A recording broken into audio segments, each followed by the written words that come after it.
that. It's being live streamed, yeah. And then I will just bring up my YouTube to double check on my phone.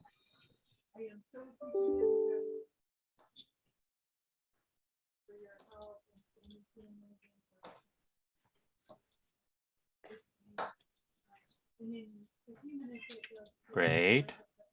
And I believe you should be on the pin and I should be off.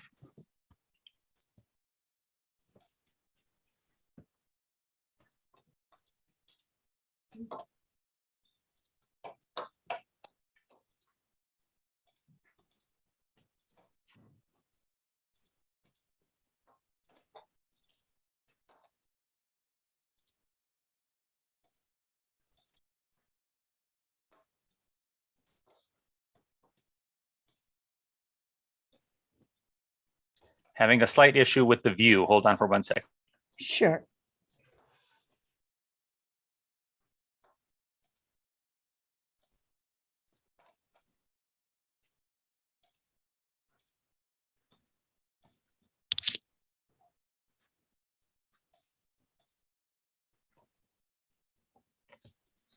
I think we got it. Okay, Ayla, you can start whenever. Thank you. Good afternoon, everyone, Your Excellency, delegates, and our Crimean Tatar and Ukrainian youth participants today.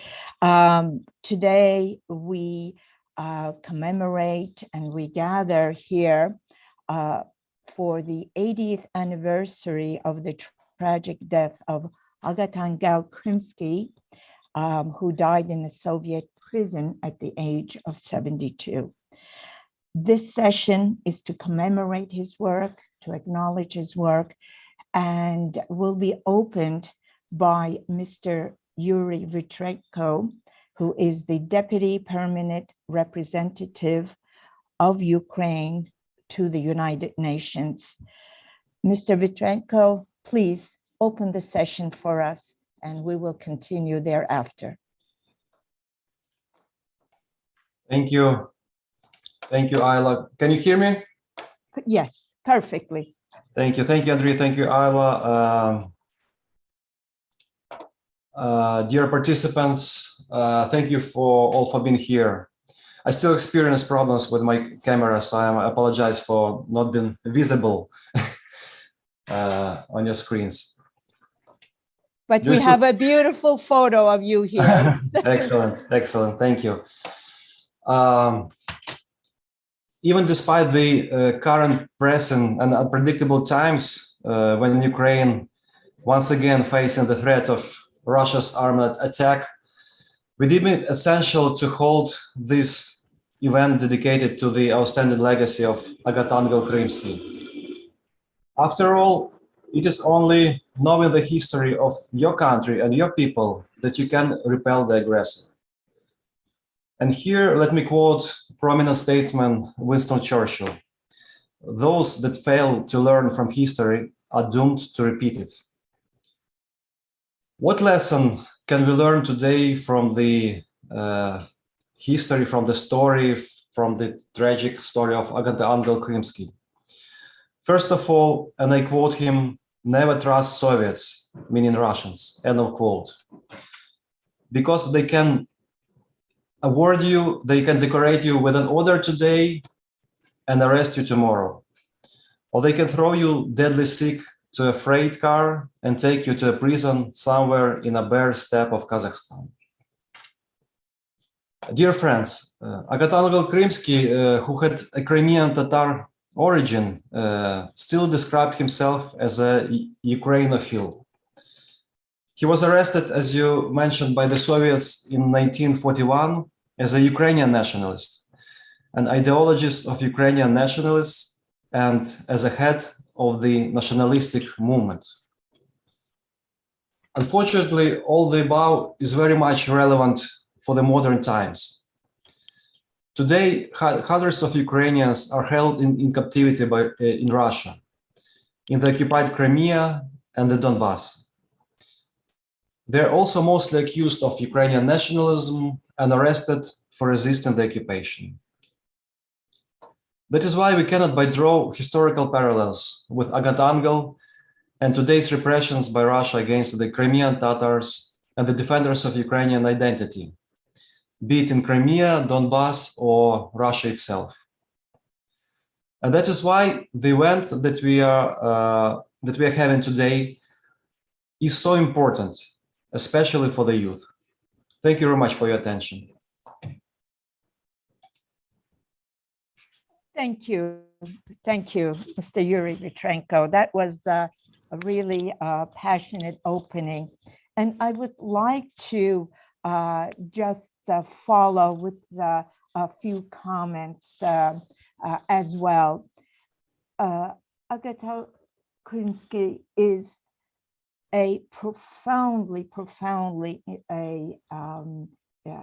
well-known intellectual scholar among us. And he was an Orientalist, he was a linguist, literary scholar, and he also spoke about his origin in Ismail Gasparali newspaper called Tercüman. I might also add that Tercüman was also published in French language. He was Agatangel Krymsky, uniquely educated person, and who was an expert in 34 languages. And some sources have indicated that he had a fair knowledge of up to 56 languages. Researchers are still struggling to find out how many languages he speaks. So he himself have jokingly referred to saying, it will be easier to say which language I do not know. He wrote in Arabic and Indo-European branch of Farsi, Persian languages, and in the Altaic Uraltic branch of language, the Turkic languages, of course, which includes the Crimean Tatar, and the Slavic language Ukrainian. He worked in standardizing the vocabulary and orthography of literary Ukrainian. Agatangel researched the history of Ukrainian language and was the editor of the first 2 volumes of 4-volume Ukrainian Russian dictionary.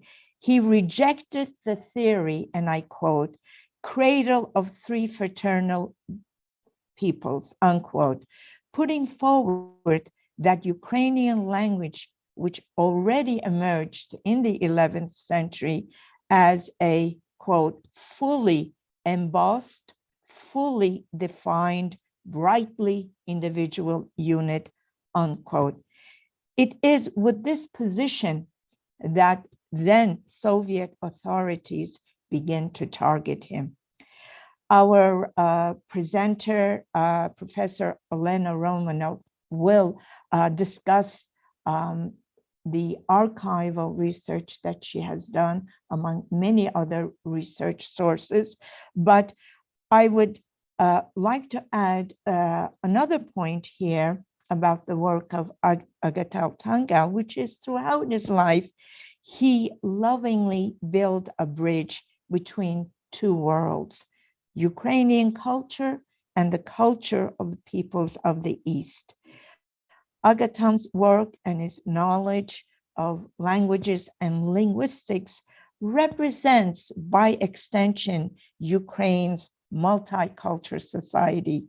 Perhaps one of the most fundamental cultural attributes is the people's language. Indeed, it is emblematic of the whole pluralistic premise that is every single language spoken in the world represents a unique way of viewing human experience and the world itself.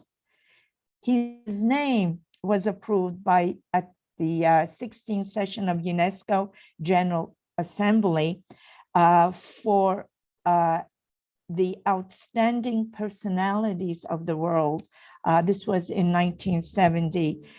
And it is only a natural progression of this acknowledgement that UNESCO, as the lead UN agency, has has recognized the International Decade of the Indigenous Languages, which will run from 2022 through 2032 at the UN Permanent Forum on Indigenous Issues. Research, inquiry, publication on the work of Agatangel has not been extensive. As a matter of fact, it is only in the 1980s that the academic sector began to showcase the genius of Agatangel as Ukraine was gaining its freedom incrementally in the 1980s from the Soviet Union. This is why we titled this session, Getting to Know Agatangel Krymsky, getting to know this profound genius with throughout the 90s was beginning to, his work was beginning to surface. So we would like to now begin our session into a very academic and in-depth analysis by bringing on Professor Elena Romanov, who will do the briefing. And I had a preview of her PowerPoint presentation. I had a sneak preview. It was truly excellent. And thank you so very much for being with us, Professor Elena Romanov. Please, we give you the floor. Thank you. Mm-hmm. Thank you.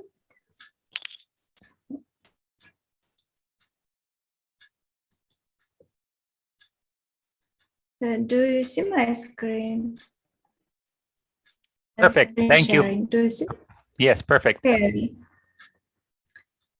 Okay. Now, the aim of my report is to present the figure of Ukrainian Orientalist Agatangel Krymsky. And today I would like to explain why Ukrainian scholars and Ukrainians appreciate this his personality and his contribution to Ukrainian and international science, culture, and to the Ukrainian independence, and why we esteem his impact for our science and for the building of Ukrainian modern identity as very great. So, okay. How it is not easy to characterize Krymsky in one word, who he was. The first, the simplest answer is he was Ukrainian scholar engaged in Oriental study, but it is only one part of his personality. Krymsky was Orientalist and 3-in-1, Arabist, Turkologist, and Iranist, also translator from Eastern and Western languages, poesy and writings, Ukrainian studies, linguist, historian and ethnographer, belletristics, writer, poet, and literature critic, activist in promotion of Ukrainian culture and independence, founder of Ukrainian Orientalistic and founder of Ukrainian Academy of Sciences. The founder of Ukrainian Science at all, I would to see. In all this sphere, he was professional and he achieved considerable result in every of this sphere. Here is one of his photos, and here is his facsimile.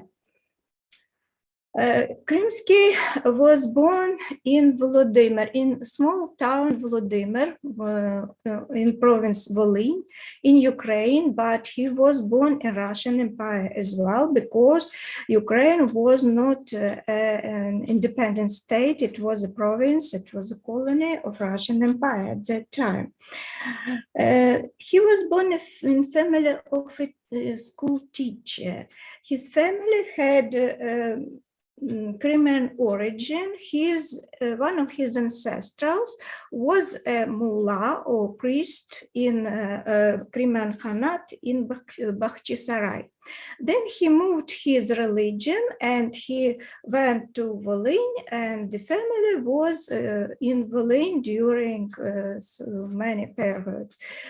The descendants of this priest were Christian priests or school teachers, and they very loved science, literature. They collected great library. And there is a legend that in this library was the religious book Al-Quran. And Agatangel, being very small boy, tried to read this text, but he failed. But he decided to study Arabic script and to study Arabic script to be able to read this book in future. Maybe it is simply the beautiful legend that originated to Krymsky too, but maybe it is really was a great impetus for him to become the Orientalist. His father, Yukhim Krymsky, here is his father and his mother, and here is their villa in Zvenegorodka city, or Zvenegorodka town, where they moved from Volyn. Here is some photos from the archive that now in the Institute of Oriental Studies. The son of Agatangel, Mykola Krymsky, presented these photos for our archive, and it is demonstrated in the second time. It's his brother and Yukhim Krymsky, and the women of Krymsky family, his mother, two sisters, and the wife of his brother, Maria, and the children, the nephews and nieces of Agatangel. Krymsky was very Krymsky had very good education because his father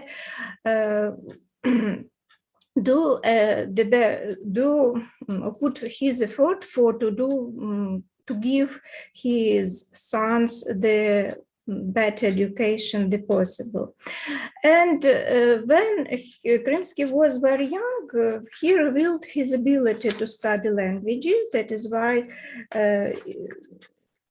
he was very good school student and then student of college, and he won prizes and was awarded for his education. He educated because due to himself too, and he was because he was very talented young person. He could also to enter the best Orientalic, one of the best Orientalic educational institution in Russian Empire at that time, Lazarevsky Institute. He put his educated in Lazarevsky Institute of Oriental Studies, and during 20 years of his professional activity, he was Russian professor of Orientalistic. He he is a founder, really, of one of the co-founders of Russian Arabic studies, not only Ukrainian. But from the very beginning, he also was a Ukrainian Orientalist. He worked in Moscow. He educated students in Moscow, but he wrote also many in. He tried to educate Ukrainian peoples too, as well. Here is one of the photos from the Institute of Manuscripts. This photo from the period of academic mission to Beirut, and here Krymsky is here near the priest. Why it's a Shoer school for boys. Krymsky was he greatly helped in organization of this school. It was a feature of his character to help people, to facilitate their problem, and he was very attentive to the problem of his friends and of his neighbors, of his colleagues, and tried to resolve the problem as he could to do it. One of his main ideas that shaped his academic writing and his life as well was he must be useful for Ukrainian people in any field where he could.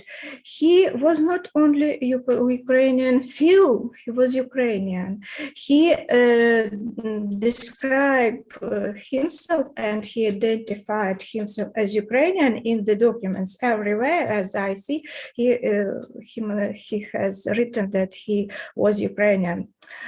And he believed the Ukrainian nation deserved a better life as it had as a nation and the society colonized by Russian Empire. And he made all the possible to achieve the better life. He was actively engaged in Ukrainian cultural renaissance, and he see this renaissance, this possibility for made the better way by three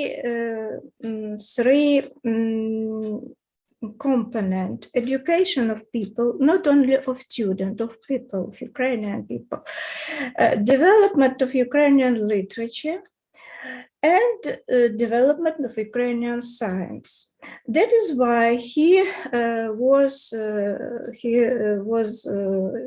has chosen his mission to be a writer. He was very good. He was a very good writer. He was very good and very. He was very good poet. And his poesy are not maybe written today now because this poesy it's attempt to introduce the Sufic wisdom into Ukrainian language, into Ukrainian narrative. He understood also that development of modern Ukrainian literature is impossible without its introduction into the largest world literature context. So he translated of masterpieces and influential works from the European and other literatures. He translated many from the Eastern literature because nobody in Ukraine could do it. Just he could. It were poetical cycle, Hamasa, Antar, as well as Hafiz, Omar Khayyam, Jalaluddin Rumi, etc. As for Krymsky, here is you can see his friend, who are also his friends, Lesia Ukrainka, Ivan Franko, Boris Grinchenko, who are his friend and colleague in literature. As for his... Dear Olena, sorry for interrupting. Could you please switch on the slides because we can't see them for now. Переключіть, будь ласка, слайди, тому що ми не бачимо зараз презентацію. Ви вже пішли далі, презентація ще на першій сторіночці. Вибачайте. Чому? Do you see? Ми бачимо, але воно не міняє. Знаєте що? Я маю презентацію, нехай я то зроблю. Добре. Okay, so we're having a little technical difficulty. We're just going to switch the screen share in 1 second. I'm going to... So I stop share screen. Дякую. І тут bringing up yours on my computer. And we will be up and running in 1 second. Ви тільки кажіть мені, коли треба змінити.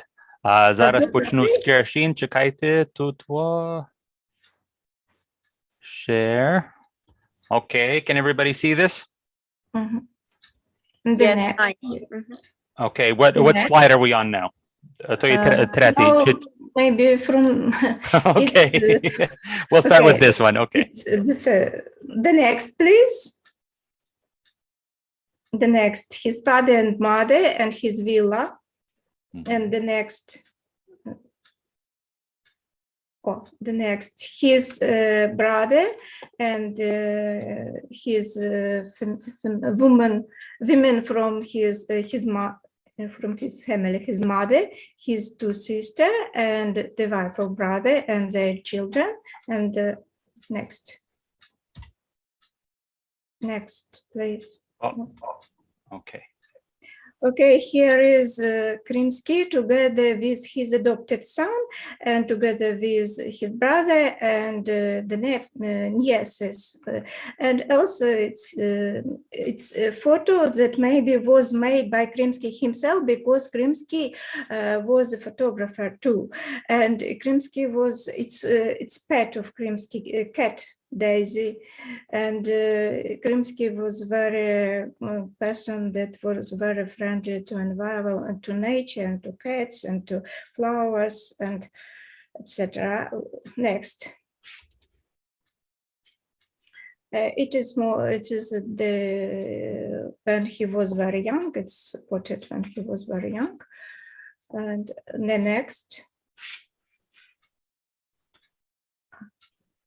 It's from Beirut. It's spotted from Beirut. And here is Krymsky. And it is a school of boys in Beirut. Next, please. You can see Lesya Ukrainka, Ivan Franko, Boris Grinchenko, and here is one of the belletristic. It is a diary, not only belletristic, but the diary of Krymsky, but they were published during the Soviet Union later after his death. But here is his photo also. And the next, please. Okay, Oriental Studies Heritage of Agatangel Krymsky. Krymsky was a phenomenal polyglot and one of the kind specialists who was Arabist and Eastern Turkologist, and he was the author of so many, near 1,000 academic and not only academic books.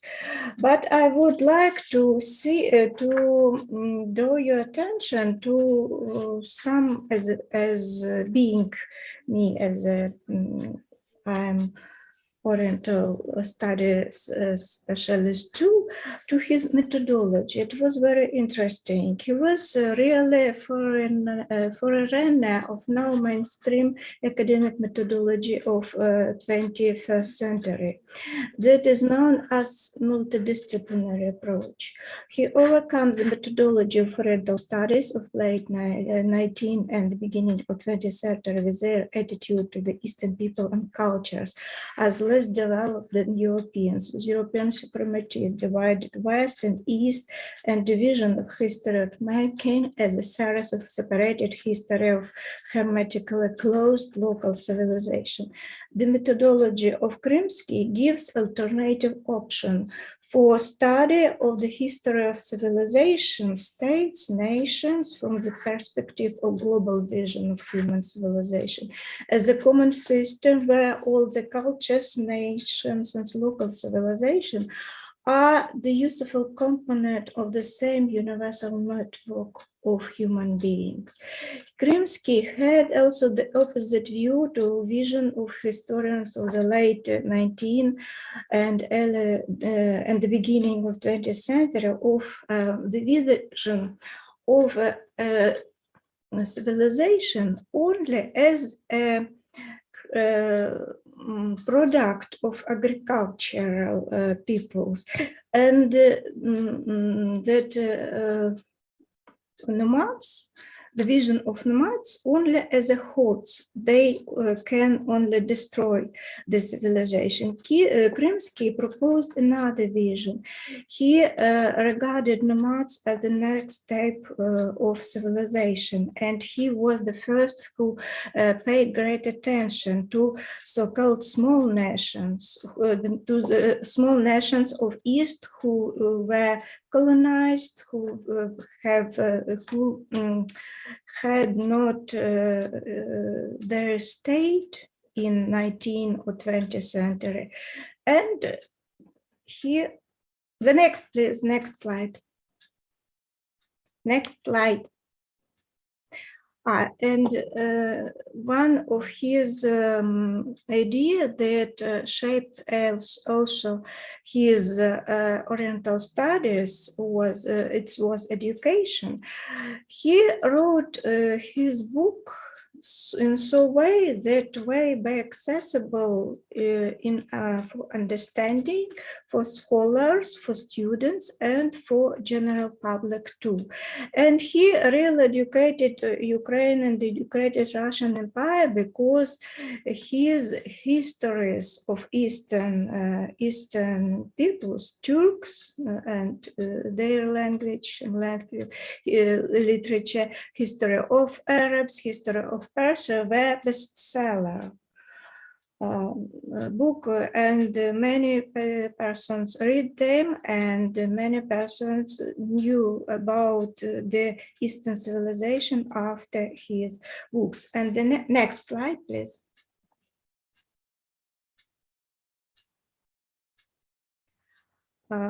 He founded, I have founded and developed the Oriental studies in Ukraine too.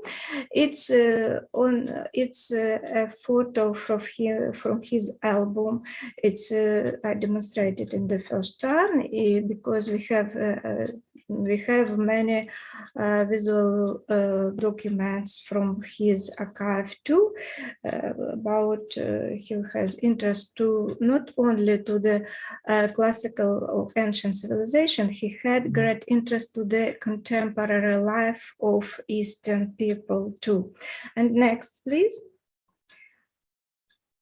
And Agatangel Krymsky was a founder of academic Crimean Tatar study. He founded first Ukrainian academic center for Crimean Tatar studies. Maybe it was the first, it was the academic center with support of the state, and it was first in the world when the study of Crimean Tatars were organized to go as a part of the state program of science.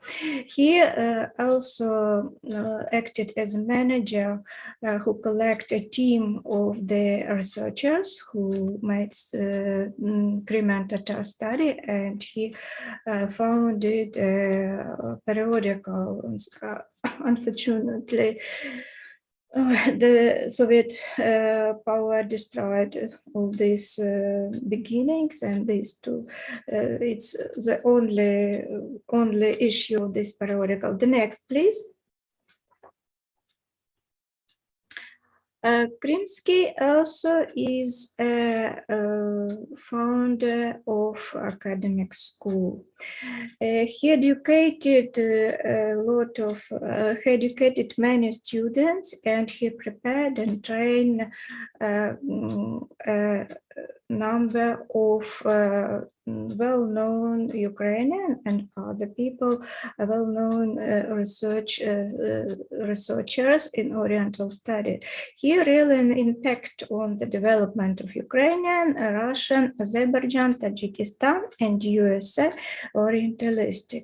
Among his students, they are Timofey Grunin, Ukrainian and Russian Turkologist, Pavlo Loziev, Ukrainian Iranist who worked in Tajikistan too, and Taufik Kazma, he was the Syrian origin, but he was Ukrainian Arabist, and the well-known his disciple is Omelian Pritsak, Orientalist and Ukrainianist from Harvard University, founder of the Department of Mongolistic and Altaistic Study, and professor and founder of Harvard Ukrainian Research Institute. The next, please. Krymsky also was a founder of Ukrainian Academy of Sciences. In November 1918, Krymsky, together with Vladimir Vernadsky and other Ukrainian scholars and scientists, founded Ukrainian Academy of Science. He became the first General Secretary of Ukrainian Academy of Sciences. Here is his document that he is, the first document, because we have several, this is the first one, that he is the General Secretary. He took this position during 10 years, and during first 5 years he performed a duty as president of the academy. Actually, he organized Ukrainian science, not only academy, from zero level, and he organized Ukrainian science and Ukrainian Orientalistic and other science, mathematics, biology. Next, please. Next, please, slide.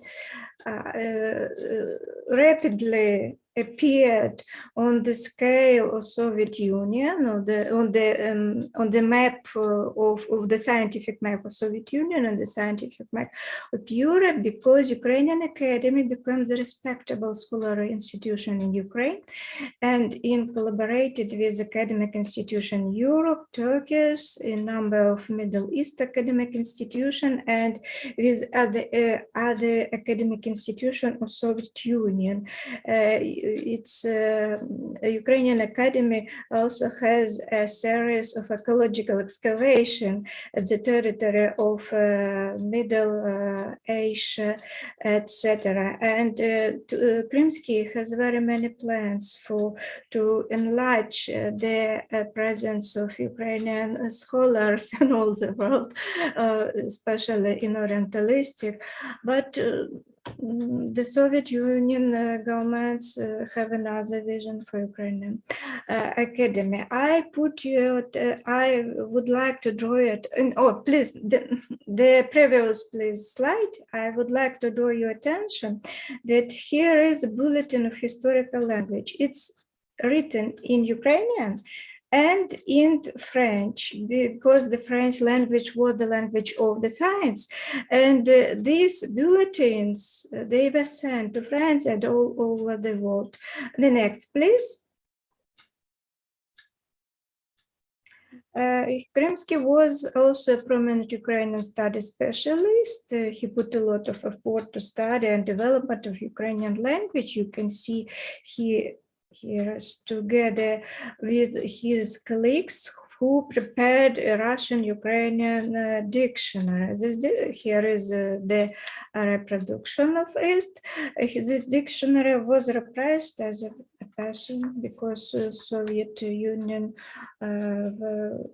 because this dictionary did not agree with the policy of unification of Ukrainian and Russian languages.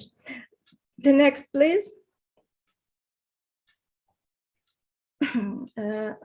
Krymsky from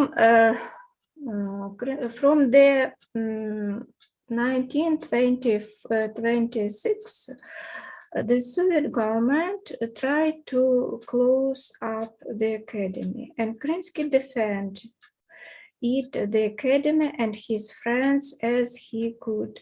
So the Soviets decided that he must be isolated from any of the managerial activity in Ukraine, and he was forced to go to exile in Zvenegorodka. Here is one of his last photos in Zvenegorodka. He is sitting on the bench near his house. It was a period of destruction of Ukrainian Oriental study, and it also was a period of Holodomor. Krymsky lived in Zvenegorodka in very great poverty, and sometimes he suffered from hunger too. He wrote to his friend Natalia Polonska-Vasilenko that sometimes they had not any other food, only cherries and Tatar cherries from their garden, and these cherries gave them opportunity to survive. The next, please. This period was also the period of the family tragedy of the last year of Agatangel. Here is his photo. Agatangel is his adopted son, Mykola Levchenko. Krymsky this adoption was not made as official. It was an unofficial adoption. In 1930, Mykola Levchenko was imprisoned by Soviet authorities, and Agatangel Krymsky tried to do all the possible to free his son, but it was impossible. And Krymsky officially adopted the newborn son of his first son. It was baby, very, very small boy, and Krymsky adopted its boy Mykola II, his son, as his son, and Krymsky became really the father of the son. I met Mykola Agatangelovich Krymsky when he was lived, and Krymsky was the father for him, and Levchenko was simply Levchenko. Also, the brother of Agatangel Krymsky, Yefim Krymsky, was also arrested. So it was the family tragedy. Next slide, please. And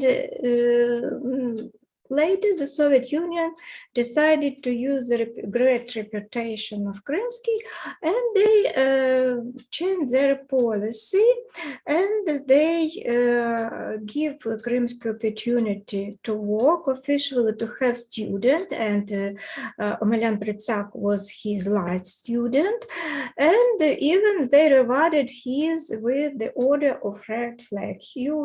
It's the procedure of rewarded, and it's a photo where Krymsky and together with other person on the ceremony.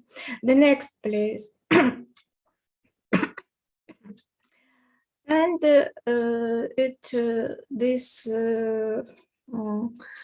period did not go long, and Soviets decided to arrest Krymsky, and they arrested Krymsky, and they accused him, who was at that time 70 years and very ill, a nearly blinded man, that he was a leader of Ukrainian terroristic anti-Soviet organization. And they fabricated the trial because their accusation are very, from the point of logic, they are very, it's fabrication, it's fantasy only now, if we can read it. But Krymsky was in prison and Gulag, and he died in the prison hospital in Kustanai. Here is one of the last his photo, and here is the very interesting document. It's a statement of Supreme Council of Soviet Union about the death of Krymsky. It was made in 1960 only. During 10 years, his second son, Mykola Agatangelovich Krymsky, tried to know where his father was, and also he was he obtained very cynical answer. For example, the Krymsky did not live at the territory of Kustanai. They did not said that he has died. That it's cynical, it's very treacherous. And in 1960, this was possible that they officially, the Soviet government officially recognized that Krymsky is dead. And in this year, they also made rehabilitation of him. And in the next slide,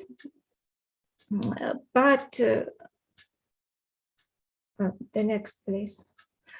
But what I would like to accent, Mykola Krymsky wrote in his notes to the archive about this very interesting phrase, the second death of Krymsky, because Soviet Union, they only his physical death of Krymsky was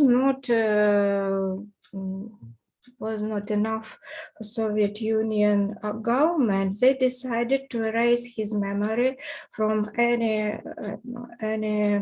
from the public sphere, and they made it very long.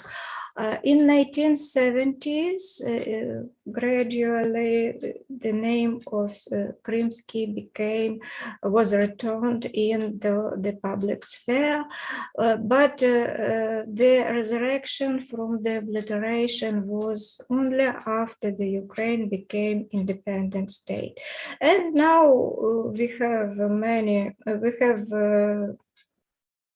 memory site, we have museums of Krymsky, and we have Agatangel Krymsky Institute of Oriental Studies, and I'm very proud to be the representative of this institute and to be one of the team of the disciples of Omelian Pritsak, who is the disciples of Agatangel Krymsky.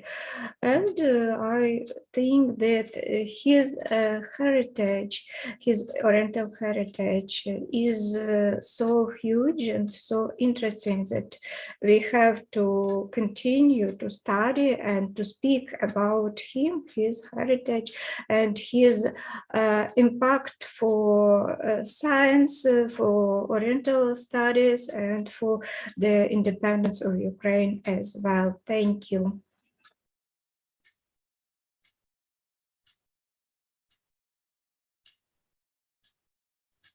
Thank you, Professor, for that very detailed and exemplar background information of the work that you have done and your archival studies and the institutes that's associated with it. And while you were speaking, I also remembered one of the famous American linguists, which is Noam Chomsky. And in particular, I remembered one of his lectures that he gave, which is published in a book. It's called The Language and Problems of Knowledge, his Managua lectures. And that I am trying to also go a little bit back and understand why this great antagonism against such an intellectual who also respected languages, who also respected the Russian language and in his studies. So I think there is also another inquiry, new page that can be opened, is to understand what was so intimidating about this scholar to the Soviet Russians.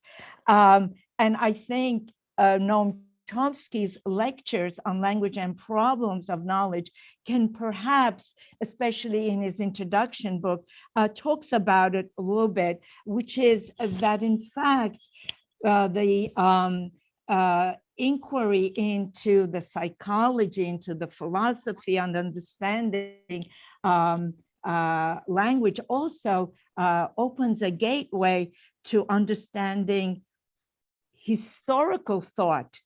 And in this case, since he was a Ukrainophile, he really delved into understanding Ukrainian historical thought, and we could understand the thinking process back then and evolve accordingly, given the horrendous Soviet influence that it had on the Ukrainian intellectuals at that time. And also that trying to understand his mind is also so intriguing. This person, 35 languages, it's just mind-boggling. And I think also to understand how the brain also worked, the methodology worked in his mind to acquiesce these many languages. And I think one of the comments that was made at the Managua lectures by Noam Chomsky and other speakers said, if scientists understood how humans acquiesced language, we can speak with God. And I think that is an amazing, amazing mystery of human mind. And it is a system of knowledge that is solely attributed to humans. And with that, I want to introduce a wonderful Ukrainian youth. Her name is Victoria Felendish. She is a psychology major, and she's going to pursue a study of psychology. And Victoria, are you on?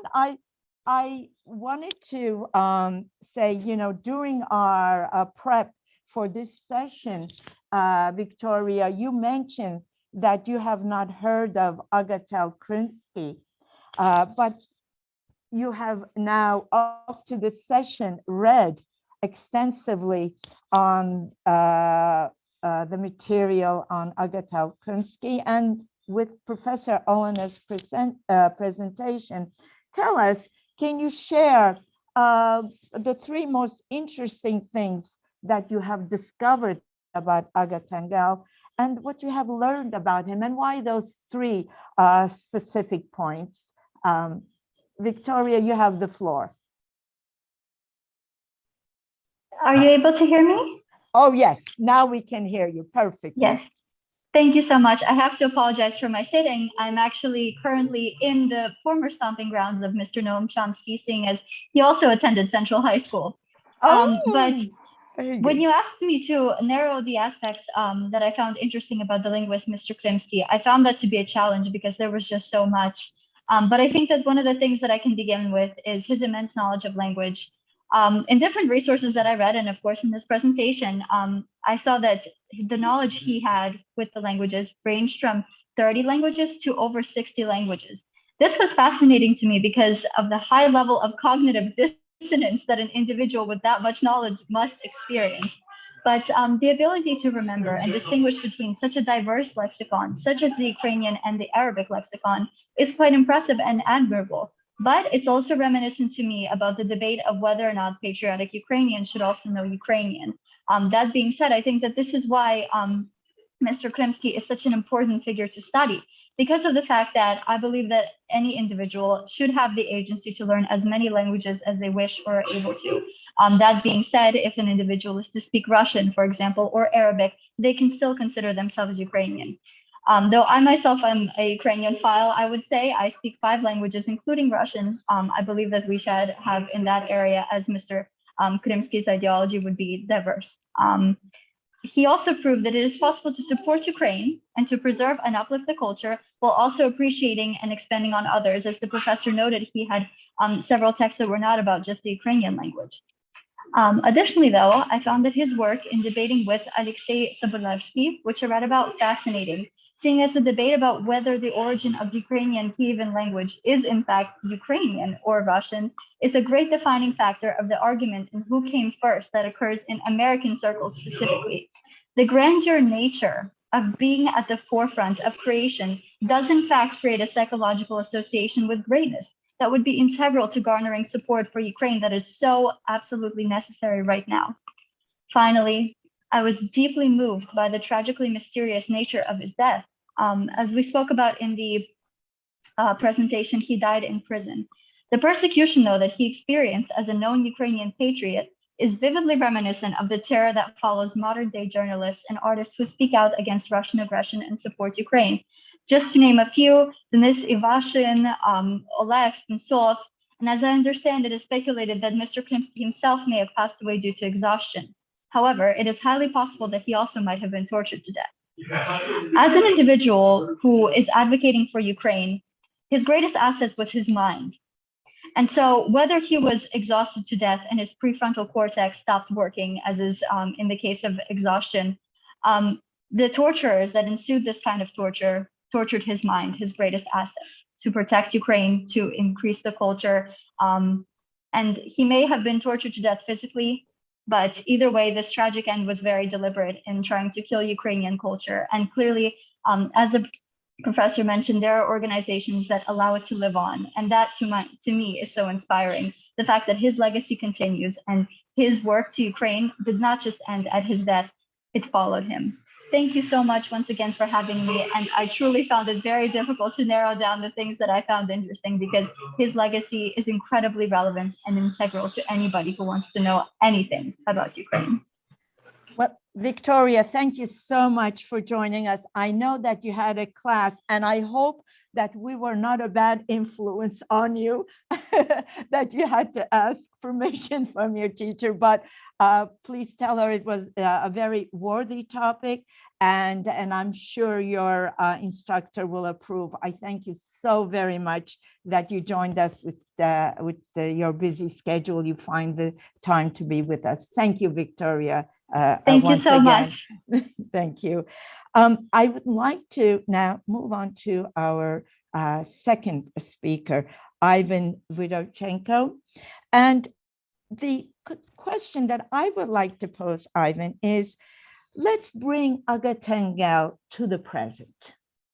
And some of these precious, very valuable knowledge that is out there, I think sometimes we don't want to keep them on the shelf. We want to bring them to today and see how we can apply that knowledge in today. So, Ivan, if you can imagine that you are Agatangel today, how would you apply his genius in today's job environment?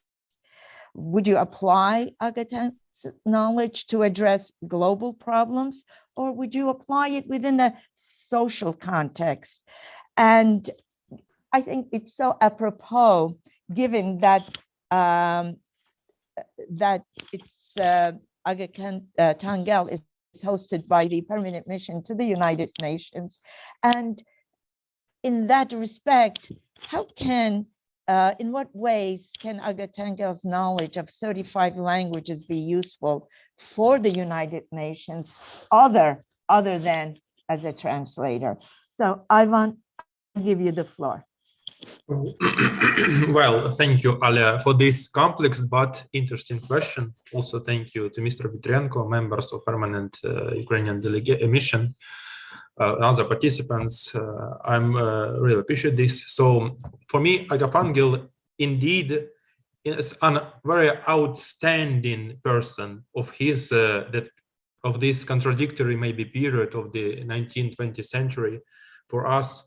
And in our time, I think it's not often possible to meet such fundamental personalities who form the innovations in pedagogics, multilateral linguistics, Orientalism, global history. So as for me, if I applied these skills like Agatangel had, maybe in the United Nations system, me or he in our times, given his perfect knowledge of 30 languages, he was able to establish a communication support for the Ukrainian delegation, why not, on topical issues such as issue of Crimea and the revisionist policy of Russia today. At the same time, having a rich scientific or pedagogical agropedagogical experience, Agatangel could make a huge contribution as an expert, for example, in providing cultural or educational diplomacy. I mean public diplomacy, which have a very good trend in our modern international relations between other communities and civil societies. I don't know if it's true, but I think he would have contributed to the development to the goal number 4 of the Sustainable Development Goals, which proclaims to ensure inclusive and equitable quality education and promote lifelong learning opportunities to people all around the world which have problems with higher education right now. Because education is seen as a force of sustainable development, nation building, and peace. We should remember this. And as a specialist, a good professional, also the level of contribution of maybe like some subdivisions of the United Nations, like UNESCO. Its capacity building of this institution in the UN system, because he also have a lot of documentary proofs that he contributed his knowledge, his practical skills to implement in institutions like Ukrainian National Academy. The professor mentioned in the past of this presentation. I also want to speak about implementing some innovations in social sphere you mentioned, and in regional cases. We can know that the parents of Agatangel are both Polish, Belarusian people mostly. So I think maybe he can be worked for the Mediterranean Baltic Union concept, because he have a lot of maybe links, a lot of context between people who are represented civil societies around, Lithuania, Poland, Belarus. I don't also know, maybe some other countries like Moldova, Ukraine, mostly, and which are have a connection between Baltic and Black Sea. So I think it's maybe have a positive scientific impact on the development on this concept. But of course, in the end, I want to say that we must understand that history does not have a subjunctive mood. We can predict that Agatangel could be a Russian citizen if he had worked, for example, in Moscow University right now. But I'm sure that even being a Russian citizen, he would be still a defender of Ukrainians and Crimean Tatars maybe in Russia also. I mean that he became a global defendant like academic Sakharov to protect Ukrainians and Crimean Tatars in their own regions on occupied territories. I mean, in maybe Russian regime, which is concluded right now. So we can have a lot of predictions, a lot of opinions how Mr. Krymsky will be forced the Russian empires or Russian republics or Soviet Russia civil society, maybe in modern times. It's very interesting to discuss it, really. We have a lot of modelings, we have a lot of scenarios But I think if I have implied this talent, his genius, I will also be conducted this to the public diplomacy for our support our embassies, our public diplomacy activists of the youth people. I know I'm not only talking about Ukrainians, I'm talking about Crimean Tatars. And I remembered he was an Orientalist. And if I have these skills like he, I think I should promote some educational, maybe cultural projects or initiatives to get a strict cooperation between not only EU countries, but Turkic world countries. I mean, Turkey, Azerbaijan, Kazakhstan, and another Central Asia country. You know that some couple months ago, Mr. Erdogan created an organization of Turkic states. And I think using this platform, we can provide a Ukrainian Crimean Tatar policy in this organization, like in cultural sphere, like I forget the name of this organization, but he provides a cultural policy. And I think using the Agatangel Krymsky's experience in culturally development, in education development, we should also support our track, our case, our policy in this member of states of this organization. So this is my promotion, how to get a strict cooperation between all countries which are surrounded Ukraine right now. And I'm also, again, thank you very much. And Well, it's very likely discussion. Thank you. thank you, Ivan. You really weaved so many different of his abilities into the on an international scope. But I would like to add one factor here. I think being a youth, that there is an opportunity for you to become a little bit of Agatangel, if at all possible, because if I've read it correctly, he read tremendously. He started reading at the age of 3. And so he left 30,000 volumes of books that he had in his possession. I believe I can be corrected by our expert professor here if I am incorrect. So what does that tell us? That tells us that Agatangel's foundation is reading, and that reading is in itself a tremendous a door opener, and it can tap into a young mind's talents and bring out its abilities. So in that respect, I think there is an opportunity for you to run to the Ukrainian Institute, where it houses Agatangel's material.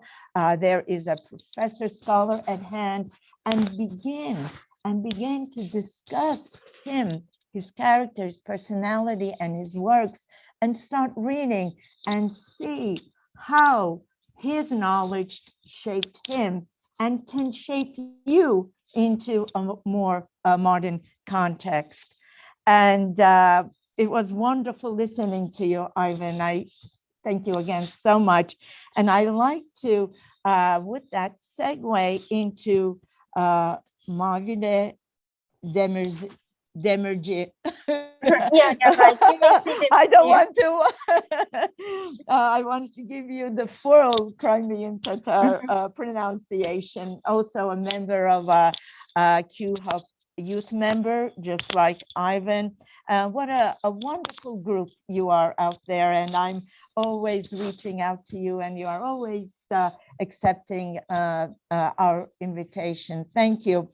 As was mentioned earlier, Mavliya Hanım, Agatangel Krymsky was an intellectual par excellence, a linguistic, literary scholar, translator, but his tragic ending is very painful for us. And he was imprisoned he died in prison and tortured, most likely.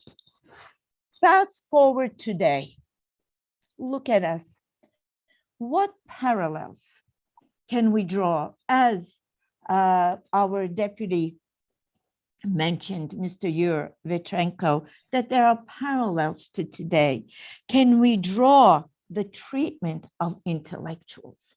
And here there are no weapons, there are no violence in occupied Crimea.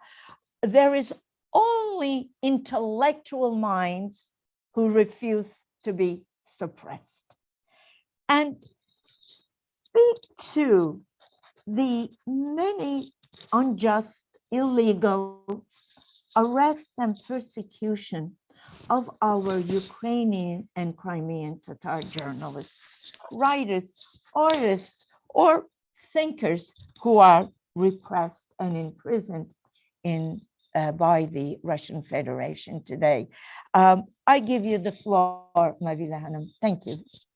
Thank you, Ayla. Respected guests, participants of the meeting, it's an honor and pleasure for me to speak today. So let me start and answer your question, Ayla. For any totalitarian power, the main danger is posed by people who have influence on society, constitute a moral authority for the nation, and those who voice problems and speak openly about injustice. Therefore, the representatives of the national elite, scientists, writers, doctors, philosophers, always pose danger to authoritarian and non-democratic power. One of the brightest examples of a representative of a society who was repressed for his principles and his work in the revival of Ukrainian language and culture was Agatangel Krymsky. He was one of the prominent intellectuals of his time, Ukrainian scientist, Orientalist, linguist who knew more than 60 languages, folklorist, writer, and translator. Agatangel Krymsky dedicated a great part of his life studying his native Crimean Tatar language, literature, and culture. He was the author of more than 1,000 publications, monographs, textbooks, articles. A significant place in the heritage of the scientist is occupied by works on Arabic and Iranian studies, semiology, Turkology. Agatangel paid much attention also to the development of the Ukrainian literary language, folklore, and ethnographic research, in particular anthropology. Such an active position and activity of a prominent scientist could not go unnoticed by the Soviet repressive machine. It tried to silence him and make him stop working for the benefit of the national revival of the Ukrainian people. Starting from 1929, Krymsky was persecuted and deprived of his post, and in 1930s, he was practically removed from research and teaching work in academic institutions of Ukraine. Later, he was convicted in anti-Soviet nationalistic activities and imprisoned in Kazakhstan, where he died in 1942. It would seem that the times of persecution of the intelligentsia for dissent for a national sign are long gone, but in 21st century in Crimea, these barbaristic practices continue to this day. Since 2014, Crimean Tatar national leaders, human rights defenders, activists, journalists, historians who are engaged in the revival of language, of history, have been persecuted and repressed. The Russian de facto authorities on the peninsula are also arresting Ukrainians for disagreeing with the occupation and for having an opinion different from the official point of view. And these are Nariman Jalal, Nariman Mehmedemidov, Oleg Prikhotko, Server Mustafayev, Timur Ibrahimov, and many others. In addition, all conditions are being created for other representatives of the intelligentsia to stop their activities, renounce their beliefs, and cooperate with the authorities. The Soviet government was not able to strangle freedom, the revival of nations, to destroy the intelligentsia with repressions. Agatangel Krymsky was rehabilitated in 1957. Now the streets and institutions are named after him, monuments are erected to him, commemorative events are held dedicated to this great man and principled scientist. He is a moral guide for many generations of young Ukrainian and Crimean Tatars. And likewise, it is impossible to silence the voice of truth in Crimea.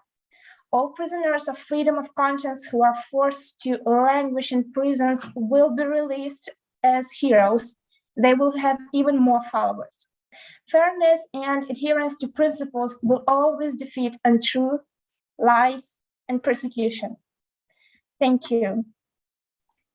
Well, thank you so very much for that excellent, elegant presentation on Agatangel. I think I would, we passed a little bit over time, but I have one Q&A for our professor here. And I would like to voice that question to Professor Elena.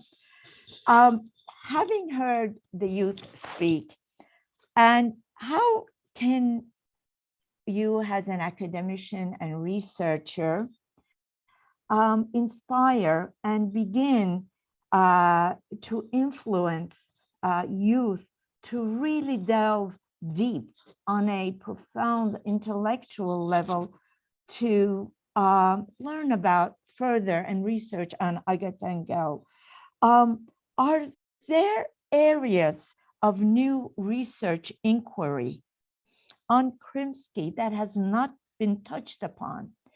Can you offer to possible Ukrainian or Crimean Tatar PhD candidates or master candidates who wish to enter into the world of Krymsky and study literature, languages? What are areas of research that you can suggest that could be of interest to our youth panel and to our listeners? You have the floor, Professor Elena. Thank you. It's a very interesting question. I would like to, from the very beginning, the Soviet Union and Soviet Union government tried to erase his memory, as I have said, and firstly, they tried to erase memory about Krymsky from the public sphere. But later they made another policy. They tried to include Krymsky into Soviet narrative. His books were published in Soviet Union firstly, but he was censored. The narrative of Krymsky now has some remains of Soviet vision of Krymsky. That is why the territory where we can research, it's huge for every student, and because firstly his archives include there are many archives of Krymsky, and his archives include thousands of documents. In his archive I have found, for example, even the new book of Krymsky that is still unpublished. So any opportunity for further students are open. We have to create new narrative about Krymsky, to overcome the narrative, the remains of Soviet narratives, and to see the Krymsky and his heritage from the modern point, from another vision. his heritage. It will be, I try to scale some point because nobody said that he had another vision of Oriental studies, that it was mainstream in last century or in 19th century. We have to accent on this. And we have to go to continue research in many spheres. We have to give another, to read his literature, his belletristic, his literature, his poem, because nobody at now nobody have a good research of his Oriental poesy. It's difficult, really, and so we have many opportunities. We have many ways for it. Well, thank you so very much for that. And I might just add finally that last year, the first commemorative Agatangel Krymsky coin was issued in 2021, and perhaps next year we'll issue a Bitcoin after Krymsky. So with that, I want to thank so very much for all the participants, and thank the wonderful permanent mission of Ukraine to the United Nations in hosting us, and thank Mr. Yuri Vitrenko, the Deputy Permanent Representative, to be with us, among us. He stayed throughout, and for everyone, thank you very much. And let's continue this discussion further. Thank you, and have a wonderful day.